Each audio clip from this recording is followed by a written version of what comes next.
अस्सलाम वालेकुम जी, अहमद शेख आप लोगों के साथ। और कार्स का डाटा मैं आप लोगों के साथ शेयर कर रहा हूँ जो पाकिस्तान ऑटोमोबाइल एसोसिएशन ने अपलोड करा है। मार्च 2021 का डाटा, वो फरवरी 2021 के मुकाबले में कार्स की सेल में 26% इजाफा हुआ है। लेकिन पिछले साल मार्च की सेल्स के मुकाबले में इस साल कार्स के डाटा में 195% इजाफा हुआ है। और ट्रैक्टर्स की सेल में पिछले साल मार्च के मुकाबले में 99% इजाफा हुआ, ट्रक्स की सेल्स में 70%, बसेस की सेल्स में 52% और 2-3 व्हीलर्स की सेल्स में 71% इजाफा हुआ है। जबकि अगर हम पिछले साल के मुकाबले में इस साल के 9 महीनों के डाटे का कंपेयर करें तो कार्स की सेल इन 9 महीनों में पिछले साल के 9 महीनों के मुकाबले में 32% बढ़ी है। एलसीवीज एंड पिकअप्स 69%, ट्रैक्टर्स 57%, ट्रक्स 1% कम हुए हैं, बसेस की सेल्स में 3% कमी हुई है, 2-3 व्हीलर्स 22% का इजाफा हुआ है।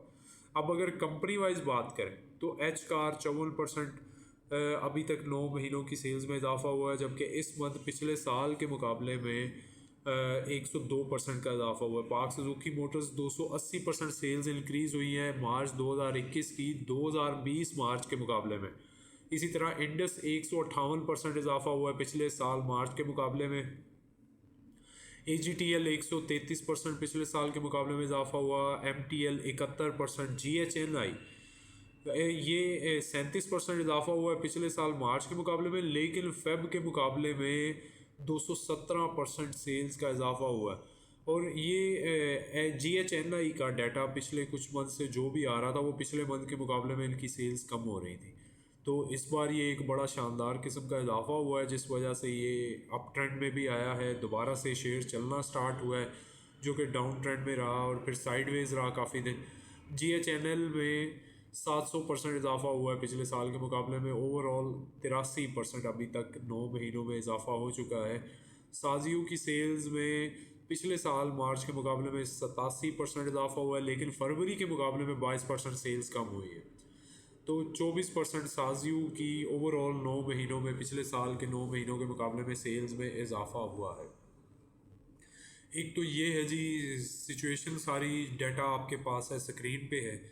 दूसरी चीज़ ये है कि अब जो IMF है उसने 4% की ग्रोथ प्रोजेक्ट की है पाकिस्तान की अगले फाइनेंशियल ईयर के लिए, जो कि जुलाई 2021 से लेकर 30 जून 2022 तक कंटिन्यू करेगा। तो अभी की जो इस साल की हमारी रियल GDP है वो 1.5 के अराउंड चल रही है। तो आप समझ सकते हैं कि 3 गुना से भी ज़्यादा इजाफा अगले साल माली साल में होगा। इट मीन्स कि ये तमाम फिगर्स, ये तमाम सेक्टर्स पहले से ज़्यादा तेज़ी की तरफ होंगे। तो इस पॉइंट को देखते हुए हम कह सकते हैं कि क्योंकि ऑटोमोबाइल सेक्टर मेनली मोस्टली अमीर लोगों के लिए है और डेफिनेटली जब आपकी इकॉनमी 3 टाइम्स ग्रो करेगी तो इनकी सेल्स में इजाफा मज़ीद होगा। तो इस वजह से इस सेक्टर के शेयर्स को इवन लॉन्ग टर्म भी रखा जा सकता है। ये डाटा आपके पास है, इसकी बेसिस पे आप वर्किंग कर सकते हैं। अब एक और सवाल है कि क्या ये सेल्स जो इंक्रीज़ हुई है इसका इजाफा इस प्राइसेस के मुताबिक हो चुका है, एडजस्ट हो चुकी है प्राइसेस इसके अकॉर्डिंग या नहीं।